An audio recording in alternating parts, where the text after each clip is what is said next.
Estamos en la hoja 25, en la carilla A, 7 renglones de abajo hacia arriba, en el comienzo de la Gemara. Preguntaron en el Bet Midrash la siguiente duda: ¿que She'er Mefayezim, la Abodá Had Mefayezim? ¿O Dilma Lejor Abodá Abodá Eher Mefayezim? Cuando realizaban este segundo sorteo que terminamos viendo en la clase de ayer, era un solo sorteo y de allí se distribuían los 13 trabajos, las 13 funciones que especificamos ayer en la Mishnah. ¿Quién degolla? ¿Quién salpica la sangre? ¿Quién quema los distintos trozos del animal? ¿Quién realiza la minjá, la ofrenda de sémola? ¿Quién vierte el vino? Etcétera. Sobre cada uno y uno hacíamos un sorteo independiente o realizaban un solo sorteo y en base a ese sorteo todos aquellos que se encontraban a la derecha del que salió agraciado iban a recibir uno de los distintos funciones, uno de los distintos abodot, servicios que tenía que hacer para Borei Olam. Esta es la duda que preguntaron en el Bet Midrash.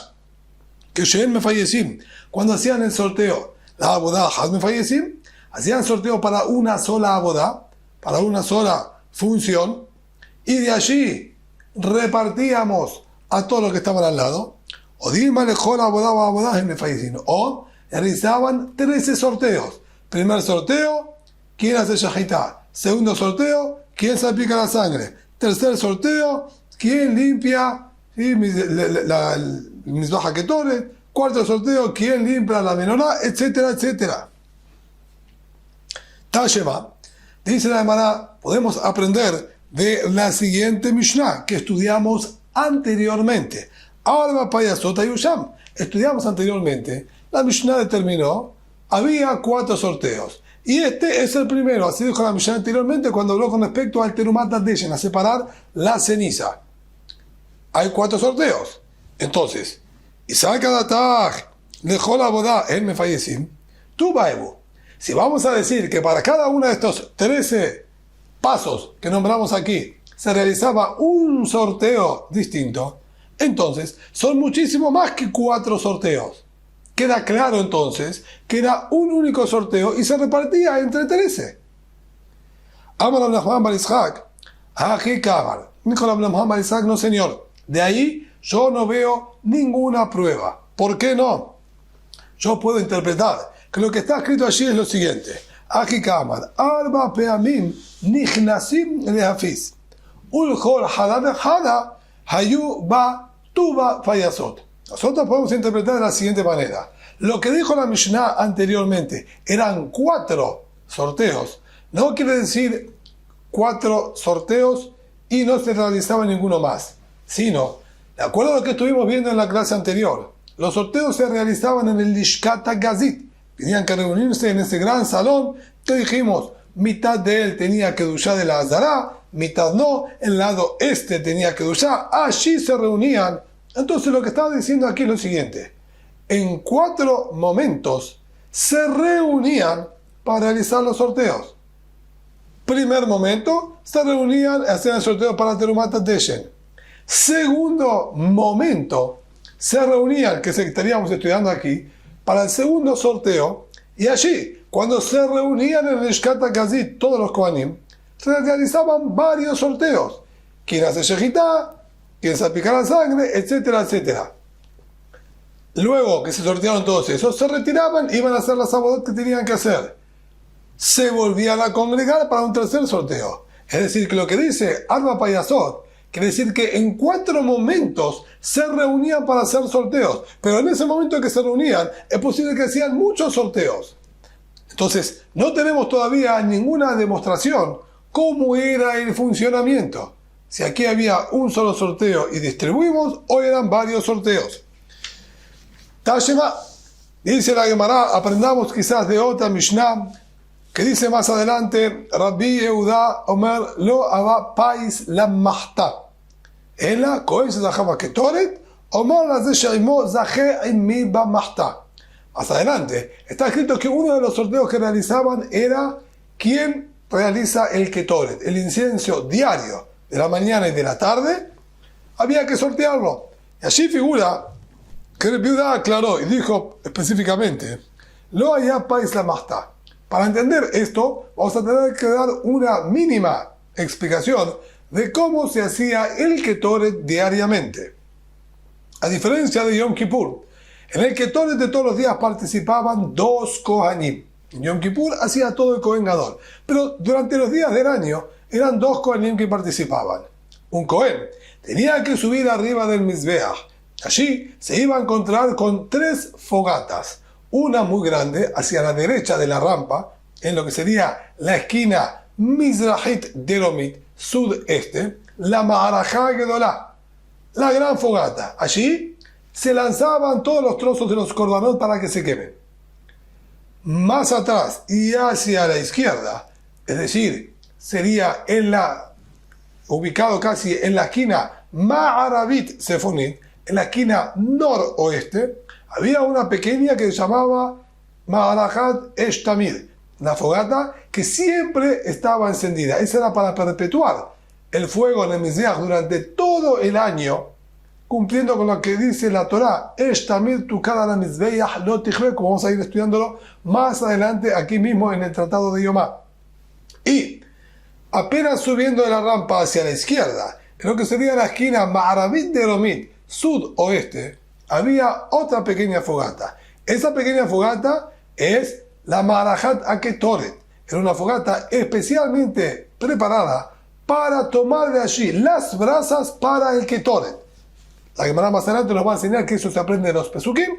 Tenían que tomar de allí una pala con brasas, llevarla hasta el Ejal, hasta adentro de la construcción del Ejal, donde se encontraba el Mizbach HaKetoret, el pequeño Mizbeach para el incienso. Esparcían allí las brasas y otro Cohen, ya que este Cohen hace la abodá, hace todo el servicio con la mano derecha, lleva la pala con la derecha, coloca con la derecha. Otro Cohen lo acompañaba llevando una especie de fuente pequeña con todo el incienso. Y una vez que llegaban hasta allí, el Cohen que colocaba las brasas se hacía a un lado y el otro Cohen llenaba sus manos con el Ketoret y llenaba, si no hace falta como en Yom Kippur, Melojoflav, y llenaba el Mizbeach con el incienso. Por lo tanto, eran 2 los Kohanim que tenían que participar. Uno, quien lleva y quema el incienso, y el otro que llevaba las brasas. Allí está escrito,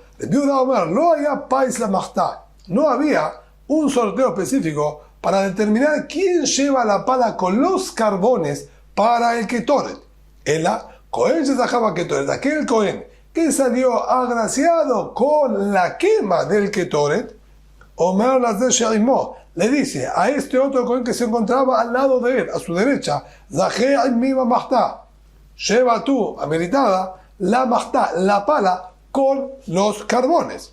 Entonces vemos perfectamente claro en las palabras de Rabbi Yehuda que hicieron un solo sorteo y distribuían las 2 abodot que había específicamente en aquel momento, las distribuían bajo un mismo sorteo. Aquí también, entonces vamos a dar la misma interpretación.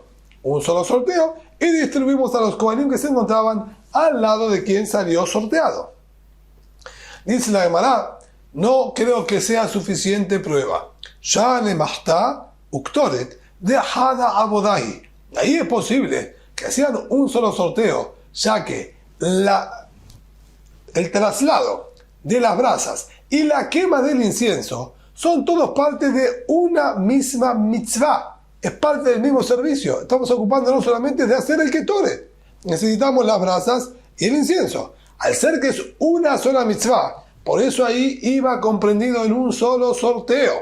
Pero aquí, que hablamos de quién hace shahitá, quién salpica la sangre, quién limpia la menorá, quién limpia el Mizbach HaKetoret. Sí, dije en el orden inverso, quién limpia el Mizbach HaKetoret, quién limpia la menorá, quién lleva los trozos, quién hace la minhá. Son todas abodot, servicios independientes uno del otro, prácticamente todos. Entonces deberían haber quizás uno por cada tipo de abodá. Es verdad, quizás podemos unificar quién hace la shahitá con quién salpica la sangre. Se puede quizás unificar. Los miembros que se suben van todos en un solo sorteo, en la quema del corbán. Pero ¿quién limpia el Mizbach HaKetoret? ¿Quién limpia la menorá? Son cosas completamente independientes. ¿Quién hace la minjá, la ofrenda de sémola? ¿Quién vierte el vino? Cada una de estas tiene que tener aparentemente un sorteo aparte. Esto es de acuerdo a la primera interpretación que quisieron darle a la Mishnah que habla del Ketoret. Y cadambre, hay quienes dijeron a la inversa, quisieron traer la reayá, la prueba esta que habla del Ketoret, para utilizar al revés.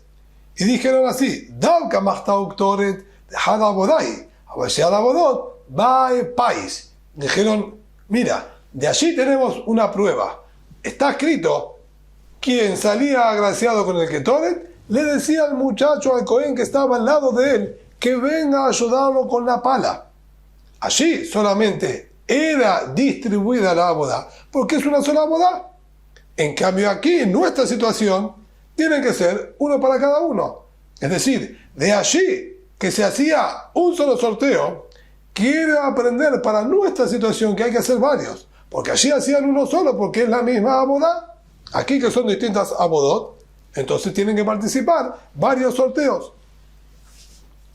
Y sobre esto dijeron, no señor, Machtá itzteri jale. Allí era necesario aclarar. La realidad es que se hace una sola vez, un solo sorteo y distribuimos. Allí, ¿por qué fue necesario aclararlo entonces? Si aquí, en nuestra Mishnah, que son abodot independientes, igualmente queremos interpretar que se hacía un solo sorteo y se distribuía, más aún en el Ketoret, que era una sola abodá. Sino, allí tuvieron que aclararlo específicamente. ¿Por qué? Mina, podríamos haber pensado, Joil Bela Shejija, al ser que el Ketoret no es algo frecuente. ¿Qué quiere decir no es algo frecuente? Si era diario y se hacía a la mañana y a la tarde, es verdad. Era absolutamente todos los días del año y 2 veces al día. Pero es esa cantidad inamovible. No existe donar Ketoret o aumentar la cantidad. Son 2 veces al día y se terminó. Entonces, no es algo que se encuentra en cantidad y que pueda abundar para que los Kohanim puedan participar de ella. En cambio, cualquier otra ofrenda, por ejemplo, una ofrenda de Olá, cualquier yudí puede donar y en un mismo día podrían haber quizás miles de ofrendas de Olá, o miles de ofrendas de Shelamim, cientos de ofrendas de Hatat de expiación, etc. Pero el Ketoret, no hay manera de que se aumente, son 2 por día y solamente 2 Kohanim. Es decir, que a lo largo de todo el año, solamente 700 Kohanim, y un poquito más, aproximadamente son 354 días que tiene nuestro año lunar.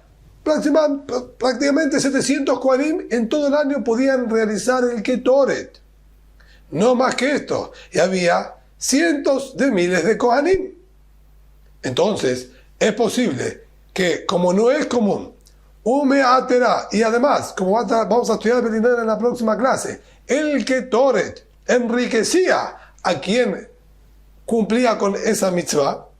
Natkin la pais, hubiésemos pensado, ya que es tan importante y tan específico y exclusivo, hagamos un sorteo para quien quema el Ketoret y quien trae las brasas por la importancia que tiene, a pesar de que es la misma abodá, por eso tuvo que venir la Mishnah y aclararnos, no señor, incluso con estas características que tiene el Ketoret, era un solo sorteo y se distribuía.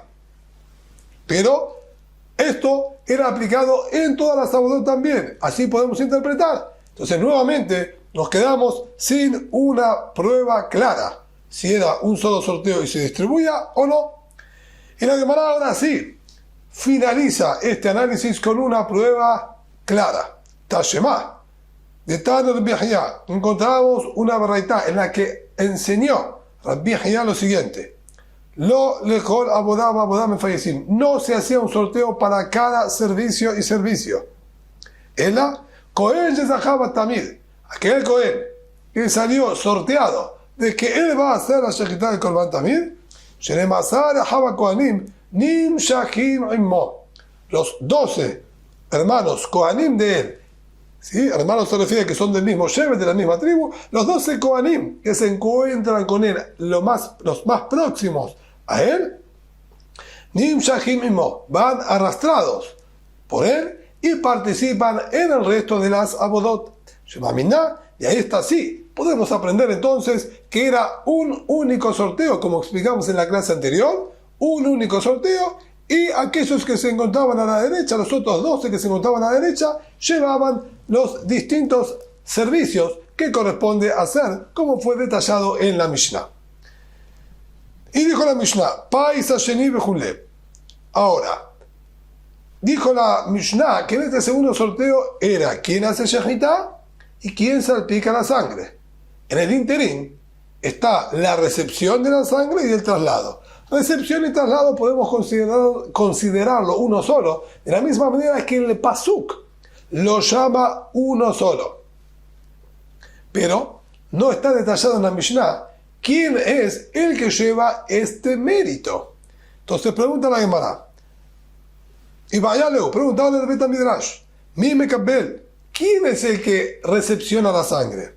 Shohet Mekabel, quien hace la shahitá, él mismo recepciona la sangre y no nos tiene que llamar la atención que el mismo que corta pueda tener la capacidad y la destreza de él mismo a atajar la sangre, a pesar de que realizaba todo quizás con la misma mano, con la mano derecha cortaba y con la mano derecha recibía la sangre. Esto era perfectamente factible hacerlo, más para los Kohanim que estaban entrenados. Vamos a ver más adelante que el Kohen Gadol era también quien realizaba la shejitá en Kippur y él mismo recibía la sangre. Así que no nos tendría que sorprender. Entonces, si la Mishnah nombró quién hace shejitá y quién salpica la sangre, y no habló de otro en el medio, otro Kohen, que sería sorteado, esto indica que en alguno de los dos, o el que hace la shejitá, o el que salpica la sangre, uno de estos es quien recibe la sangre. Entonces, la duda la podemos plantear de la siguiente manera. Shohet Mekabel, el que degolla, él mismo recibe la sangre. De Yamarta Zorek Mekabel, Agam Habibutena Mekabel el Kuledam. Hay una alajá. La Torah nos enseña Vetkol Dama Parish Poje de Som Mahlat, toda la sangre del toro. Allí está hablando de otro tipo de corbán, no específicamente el corbán tamir que estamos hablando aquí, pero de allí aprendemos para todos los demás casos que et kol damapar, toda la sangre, quiere decir, al momento de recepcionar la sangre, cuando hacían shahitá, es necesario recibir toda la sangre que despide el animal. No podemos recibir una parte, porque quizá, vamos a decir a modo de ejemplo, el animal despide en el momento del degollado 4 litros de sangre. Con 1 litro ya era suficiente para salpicar y cumplir con la mitzvah. Sin embargo, no bastaba con recibir 1 litro. La Torah exige que se reciba toda la sangre. Entonces, podríamos tener aquí el siguiente problema. Ya que la mitzvah de salpicar la sangre es una mitzvah, un precepto muy querido, muy importante, ya que lo principal de la expiación y limpieza que contienen los korbanot es con el salpicado de la sangre. Puede ser que aquel Cohen que esté recibiendo la sangre, tan entusiasmado en querer ir y cumplir con la mitzvah, ni bien ya ve que tiene bastante sangre, vaya a salpicar y no siga recibiendo el resto de sangre. Para evitar este inconveniente, entonces nosotros decimos, el que hace shejitá, él es el que tiene que recibir la sangre. Y él se la va a trasladar a otro para que el otro salpique, ya que uno hace shejitá y otro salpica. Si el mismo que hace shejitá recibe la sangre y no va a salpicar, no tiene ninguna prisa en terminar, ya que no va a ir a salpicar la sangre. De esa manera nos aseguramos que se reciba toda la sangre y luego se la entregamos a quien tiene que llevar y trasladarla para salpicar. Esa es la primera opción. Shohet Mekabel, quien hace la shejitá, recibe la sangre. De Yamarta Zorek Mekabel, porque si vamos a decir que quien salpica, él mismo recepciona la sangre. Agab Habibute, por el cariño y las ganas y entusiasmo de querer cumplir con la misión de salpicar, la Mekabel le Kuledam, quizás no reciba toda la sangre. Y esto sería una falta. O Dilma, o por otro lado, podemos ver las cosas desde otro punto de vista. Zorek Mekabel, quien salpica la sangre, es el que la recibe. De llamar de Shohet Mekabel, porque si el mismo que degolla tiene que recepcionarla, Zimnin de Shahizar. Podemos encontrar un inconveniente. La shehitá de cualquier korban es válida que la realice un ajeno a la Keuná. Puede realizar un Israel. Hasta incluso los Rishonim dicen que puede una mujer degollar los korbanot. Recién, desde la recepción de la sangre en Vas, mi Kabbalah va ilach mitzvat Keuná. Desde la recepción de la sangre tienen que participar Kohanim. La shehitá es válida por cualquiera. Si vamos a imponer que quien hace shehitá reciba la sangre, se puede dar que en algún momento un Israel haga la shehitá y él mismo no puede recibir la sangre. Entonces, descartemos la posibilidad quizás de que el que hace la shehitá recibe la sangre, porque no es confirmado que siempre la shehitá la realicen los Kohanim. Normalmente sí lo hacían, pero no era obligación. Y de poder participar otro, encontraríamos un inconveniente. Entonces, ¿a quién se refiere la Mishnah que hacía Kabbalat Adam? Tashema, dice la Gemara, escucha lo que está escrito en la Mishnah más adelante. Ben Katin, es el nombre de un Kohen Gadol que existió en la época del segundo Bet HaMikdash. Ben Katin hasta Yod Bet Dad Lakior, que de Sheyu, Yod Bet Dahava Kohanim, Asukim Batamid, Mekadeshim Yedehem Beraglehem Bebat Ahat. Este Kohen Gadol hizo un aporte al Bet HaMikdash, el Kior, este gran lavabo de cobre, donde se contenían las aguas para lavar las manos y pies de los Kohanim. Ya mencionamos que hay una mitzvah de la Torah de Kiddush Yadayim Beragleim, los Kohanim. Dice Pasuk en Parashat Kitizá, Verahasu Yedehem Beraglehem, Verahasu Aarón Maran Menu Yedehem Beraglehem, para lavar a Aarón y sus manos, Aarón y sus hijos, sus manos y sus pies con las aguas del Kior.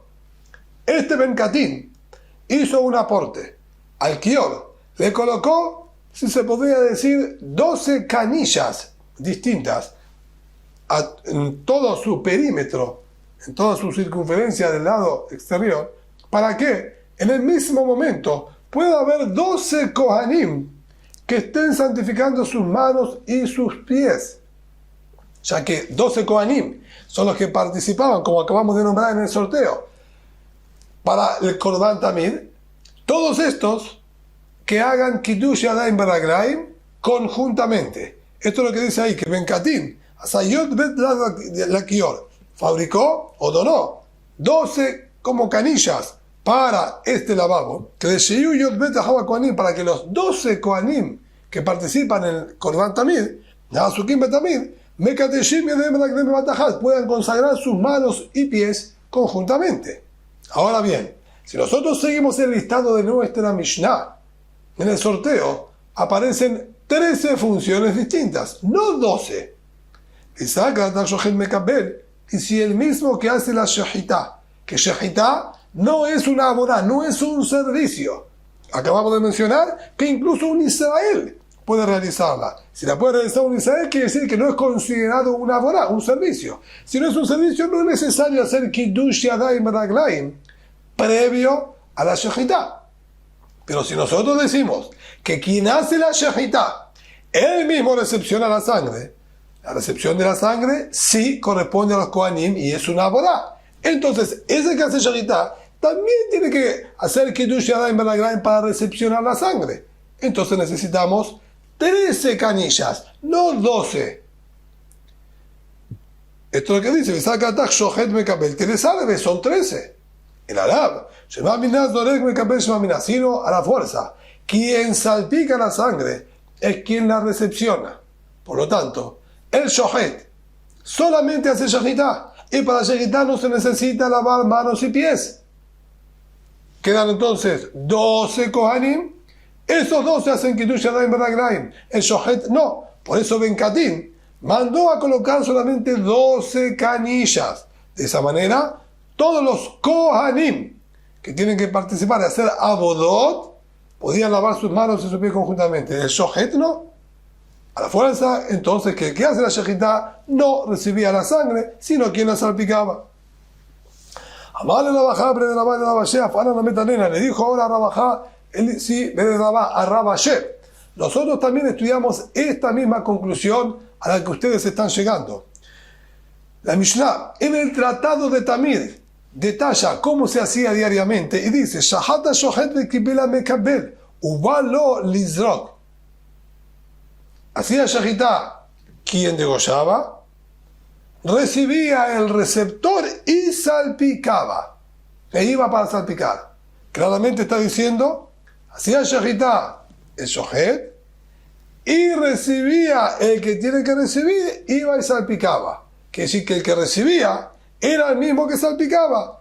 Que Bela Mekabel, Ubalo Lizrok, recibió quien recibía y iba a salpicar la sangre. Quiere decir que el Zorek, el que salpica, es el que recepcionaba. Shema Miná, y aquí también entonces podemos aprender esta misma conclusión. Entonces, claramente, la Gemara concluye y nos dice, el que salpica es quien recibe la sangre. Amar Ben Azai, diferente de Rabbi Akiva Ben Juliet. Ben Azai terminó diciendo en la Mishnah que él en un momento dijo delante de Rabbi Akiva que la manera de llevar los trozos del Korban Tamid es derech y lujo, de la misma manera que camina el animal. En la Mishnah, nosotros vimos una distribución muy específica. Dijo primero la cabeza con la pata trasera derecha. Luego dijo las dos patas delanteras. Después nos nombró la cola y pata izquierda. Luego dijo el pecho con la garganta, donde colgaban los pulmones, el corazón, etc. Luego dijo los dos costillares.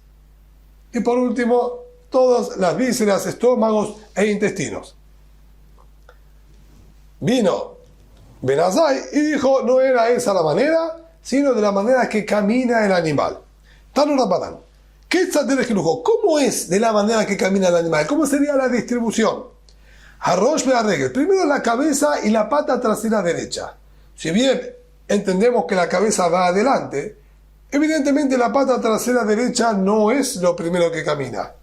Pero ya vamos a ver que en este punto, cabeza con pata trasera derecha, todos están de acuerdo que es lo primero que había que acercar. Ya vamos a ver que esto se aprende de un pasuk en la Torá. Así que sobre esta primera instancia, cabeza con pata derecha trasera, es indiscutido que era lo primero. Lo que tenemos que prestar atención es en lo que viene posteriormente.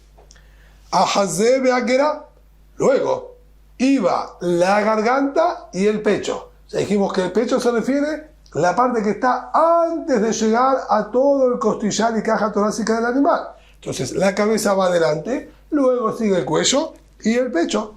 Es lo primero que va con el animal. Ushte y Adaim, luego las dos patas delanteras. Ushte de Fandot, luego los dos costillares. Vamos yendo hacia atrás del animal. Haokes Be'arregel, y luego el cuarto trasero con la pata izquierda. Entonces, es clarísimo, de acuerdo a Ben Azai, perfectamente en la manera que va el animal avanzando, de adelante hacia atrás vamos pasando garganta, pecho, patas delanteras, costillar y cuarto trasero. Y esa era, de acuerdo a Ben Azai, la manera de subir o llevar los miembros hasta la rampa para luego subir y quemarlos. El Biosí Omer, de acuerdo al Biosí, el traslado era de acuerdo a la manera que se lo iba descuerando. Cuando se lo descuera desde las patas traseras hacia abajo. Se lo cuelga de la pata trasera y se lo descuera de arriba hacia abajo, de atrás para adelante. Por eso dice, ¿cómo es la manera de descuerarlo? Harosh Be'arregel, ya dijimos, la cabeza y pata trasera derecha, esto es inamovible para todos. Haoketz Be'arregel, entonces descuerado, dijimos, está colgado en las patas traseras y de allí comenzamos a bajar. Entonces primeramente va a ser el cuarto trasero con la pata trasera izquierda. Usted de Fanot, luego bajamos a las dos costillas, los dos costillares. Usted a Yadaim, llegamos a las dos patas delanteras. A Hazé Be'akera, y por último el pecho y la garganta, que es justo lo opuesto, de atrás para adelante, lo opuesto a lo que dijo Ben Azai. Ambas no son obviamente coincidentes con el Taná de nuestra Mishnah que vimos ayer en la clase anterior. De Akiva Omer, de Akiva dijo, Derech nitujo ayakarev. No, señor. La manera en la que llevaban y trasladaban los miembros era de la misma manera en la que se iban cortando. Y aquí tenemos que entender que no hay discusión en la manera de descuartizar el animal. Todos coinciden en el mismo modo de descuartizarlo. Solo que, si bien, de acuerdo a los demás, descuartizábamos de esta manera que vamos a nombrar ahora, se les entregaba a los Kohanim, que estaban al lado a medida que iban trozando, pero para trasladarlos se ordenaban distintos, como acabamos de decir. De acuerdo a Ben Azai, cada uno recibió y se acomodaban en la misma manera que camina el animal. De acuerdo al Biosi, se acomodaban en la manera que se lo descueraba. Aquí dice Rabbi Akiva, de la misma manera que iban recibiendo, en el orden que recibían, iban avanzando uno detrás del otro. ¿Qué es Atenas Nitojo? ¿Cuál es la manera de cuartear el animal? Harosh Bea Regel. Dijimos cabeza y pata trasera derecha. Ushte Yadai, primero cortaba las patas delanteras. Ahazé Bea Gera, luego el pecho y la garganta. Ushte de Fanot, los dos costillares. Y por último, Bea Okes Bea Regel. ¿Por qué de esta manera? Porque el animal colgaba de la pata trasera. Entonces es lo último que vamos a cortar, es lo único que va a quedar colgado de allí. Vamos cortando las patas delanteras que están abajo y molestan para trabajar, ya que sobresalen hacia adelante, lo tenían de frente. Entonces las patas, el animal está colgado con las patas traseras, de una sola de la pata izquierda trasera, de allí colgamos el animal y nosotros tenemos ahora de frente al vientre del animal con las patas delanteras hacia adelante. Por lo tanto, lo primero que cortaban, dice acá Rabbi Akiva, Shetei Yadayim, las dos patas delanteras para permitir trabajar. La pata trasera derecha ya la quitamos con la cabeza, que fue lo primero de todos, y la pata trasera queda colgado. Luego, a Hazebe Akera, sacábamos el pecho y la garganta, que es lo que estaba más abajo, porque está con la cabeza abajo, los dos costillares, y último dejamos de donde cuelga. Dios sea Galileo Omer, Derech Iluyov, ahí acá, de acuerdo al Dios sea Galilí, que sería una cuarta opinión, él dice la manera de trasladarlo es de acuerdo a la importancia de los trozos. ¿Qué es Derech Iluyov? ¿Cómo es esta distribución, esta categorización de importancia? Harosh Bea Regel, cabeza y pata derecha trasera. Ahazé Bea Gera, el pecho y la garganta, es lo más voluminoso en carne. Ushtea de Fanot, luego los costillares.